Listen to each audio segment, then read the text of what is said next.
परिसदन में आयोजित एनडीए की प्रेस वार्ता में उपस्थित आप तमाम इलेक्ट्रॉनिक्स मीडिया और प्रिंट मीडिया के साथियों, आप सबका बहुत बहुत स्वागत है। आज के इस प्रेस वार्ता में मैं हिंगराज राम, जनता दल यूथ प्रदेश प्रवक्ता, राम पुकार सिन्हा रालोमो के प्रवक्ता हैं और डॉक्टर लाल बाबू प्रसाद भाजपा से, कन्हैया ठाकुर हम से, धर्मेंद्र मिश्र लोजपा से संबोधित करेंगे। और इस प्रेस वार्ता में उपस्थित हैं जनता दल यूथ के जिला अध्यक्षा श्रीमती मंजू देवी जी और इस एनडीए गठबंधन के तमाम घटक दल के सम्मानित नेतागण।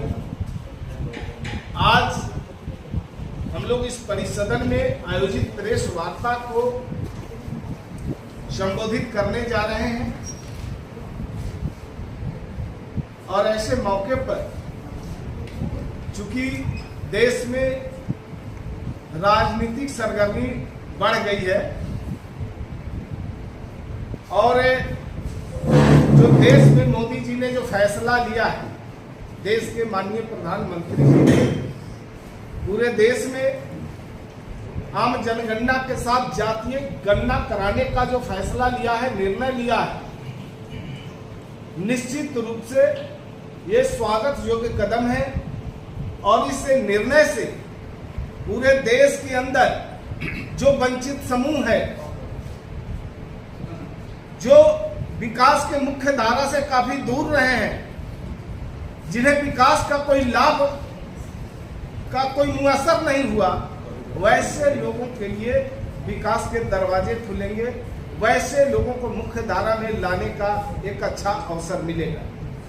आज की यह प्रेस वार्ता सरकार द्वारा देश भर में जातिगत गणना कराने एवं ऐतिहासिक फैसले को लेकर हम लोगों के लिए बेहद खुशी की बात है कि बिहार ने जातिगत गणना जो कराई और उसके लिए जो पहल किया और केंद्र सरकार से प्रस्ताव रखा, आज केंद्र सरकार ने इस निर्णय को हम सबों के बीच ला दिया है। केंद्र सरकार का निर्णय पूरे देश में एक नई खुशहाली, एक नया रास्ता, एक नया आईना दिखा रहा है। साथियों, चाहे श्री नीतीश कुमार जी के न्याय के साथ विकास का मामला हो या आदरणीय मोदी जी के न्याय सबका साथ सबका विश्वास का मामला हो, केंद्र में एनडीए का नेतृत्व आदरणीय मोदी जी कर रहे हैं और बिहार सरकार का नेतृत्व, बिहार में एनडीए का नेतृत्व आदरणीय नेता श्री नीतीश कुमार जी कर रहे हैं। ऐसी परिस्थिति में बिहार के अंदर बिहार की सरकार ने पूर्व में जातीय गणना का फैसला लिया। जातीय गणना का फैसला सभी दलों को विश्वास में लेकर लिया और प्रतिनिधि मंडल देश के माननीय प्रधानमंत्री श्री मोदी जी से मिलकर के उनसे अवगत कराया और बिहार ने अपने खर्चे से बिहार में जातीय गणना कराया। जातीय गणना कराया, उसके आंकड़े भी प्रकाशित किए और आंकड़े प्रकाशित होने के बाद आबादी के हिसाब से उनको कैसे हिस्सेदारी मिले, भागीदारी मिले, इसको लेकर आरक्षण का दायरा भी बढ़ाने का काम किया। आरक्षण का दायरा बढ़ाने के बाद कुछ लोग न्यायालय में चले गए, इस मामले पर हस्तक्षेप हो गया। न्यायालय की कार्रवाई के बाद निश्चित रूप से हमें न्यायालय के निर्देशों का, न्यायालय के आदेश का सम्मान करना है, तो हमने उसका सम्मान किया। आज मामला सुप्रीम कोर्ट में है और एक बात जो मैं बताना चाहता हूं कि विपक्षी हमेशा आवाज उठा रहे हैं, हल्ला मचा रहे हैं कि बिहार के अंदर जो जातीय गणना हुआ इसमें मेरा योगदान है, मेरे प्रयास से हुआ। तो मैं ये बताना चाहता हूं कि बिहार के अंदर जो लोग ये सवाल उठा रहे हैं कि मेरे प्रयास से जातीय गणना हुआ, तो मेरा सवाल उनसे है कि 2005 से पहले लगातार 15 साल तक बिहार में लालू राबड़ी जी की सरकार रही।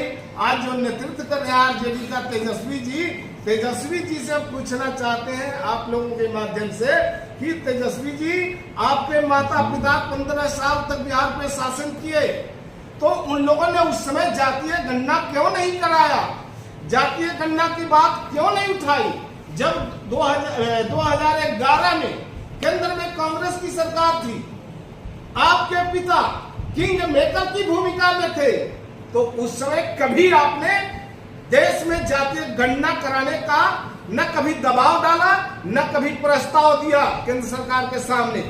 चूंकि आप हमेशा अपने पारिवारिक संपत्ति को बचाने के लिए और अपने को केस मुकदमा से बचाने के लिए हमेशा केंद्र सरकार के साथ सबके उसके साथ दबाव बनाने का काम किया। तो बिहार की जनता, देश की जनता इस तमाम चीजों को देख रही है। मैं आपके इस माध्यम से मैं बताना चाहता हूं कि जो जातीय गणना आज जो मोदी जी ने फैसला लिया, यह आजादी के बाद पहली बार ऐसा हो रहा। पहली जनगणना देश में और जातीय गणना 1931 में हुई थी। अंग्रेजों की हुकूमत थी, उस समय जातीय गणना कराई गई देश में। उसके बाद 1941 में आम जनगणना के साथ साथ जातीय गणना कराने की बात आई, तो उस समय जातीय गणना अधूरी रह गई। और 1951 से लेके 2011 तक लगातार जनगणना होती रही, लेकिन जातीय गणना नहीं हुआ। 2011 में भी जातीय गणना कराई जिसमें, और इस बीच के अंदर जो जातीय गणना हुआ था 1931 में, उसमें सभी जातियों की गणना हुई थी। और उसके बाद 1951 से लेकर 2011 तक आम जनगणना के साथ सिर्फ अनुसूचित जातियों की गणना हुई, आम जातियों की, अन्य जातियों की गणना नहीं हो सकी। और किसी सरकार ने लंबे समय तक कांग्रेस देश में शासन में रही, लेकिन कभी इस पर ध्यान नहीं दिया, जानबूझ करके इस मामले को दबाए रखा। अब मोदी जी ने फैसला लिया है, चूंकि नीतीश कुमार जी ने जो बिहार में जातीय गणना कराकर पूरे देश को एक आईना दिखाने का काम किया, जातीय गणना कराया ही नहीं बल्कि आंकड़े भी प्रकाशित किए और आबादी के हिसाब से उनको भागीदारी देने के लिए रिजर्वेशन का दायरा बढ़ाया। कांग्रेस के जहां शासित राज्य है कर्नाटका, तेलंगाना, वहां कांग्रेस ने भी जातीय गणना कराने की बात की, लेकिन वो जातीय गणना के बाद उसका रिपोर्ट कहां गया, उसको अब तक प्रकाशित नहीं किया गया। तो निश्चित रूप से जनता को धोखे में डालने के लिए वो जनता के बीच सदुपयोग छोड़ते हैं, लेकिन उसका परिणाम नजर नहीं आता है।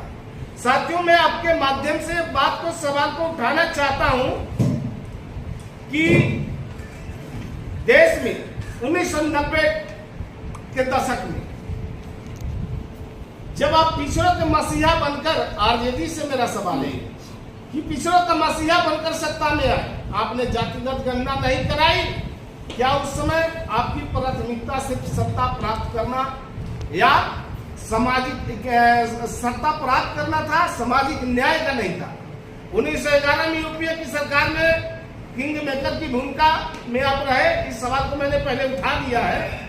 15 साल की सत्ता में आपने कितने दलित, कितने महादलित, कितने अति पिछड़े, कितने पिछड़े के लोगों को नौकरी या प्रशासनिक पदों पर बैठाने का काम किया, इसका जरा खुलासा कर दें। और किस जाति की राजनीति और उसकी सामाजिक चेतना को बढ़ाने का काम किया, जरा इसका भी खुलासा कर दीजिए। तो साथियों, इस तरह से देश के अंदर आज जो लोगों में खुशी लौट के आई है, ये कांग्रेस के लोग अपना क्रेडिट लेना चाहते हैं और आरजेडी के लोग सिर्फ क्रेडिट लेने की लाइन में खड़े हैं। लेकिन वो लोग ये बताएंगे नहीं कि कांग्रेस लंबे समय तक सत्ता में रही, आरजेडी भी बिहार में लंबे समय तक सत्ता में रही, तो उन्होंने अपने शासनकाल के दौरान इस जातीय गणना को कराने का फैसला क्यों नहीं लिया? ये जनता भी सवाल पूछ रही है और हम भी आपके माध्यम से कांग्रेस और आरजेडी से ये सवाल खड़ा करना चाहते हैं।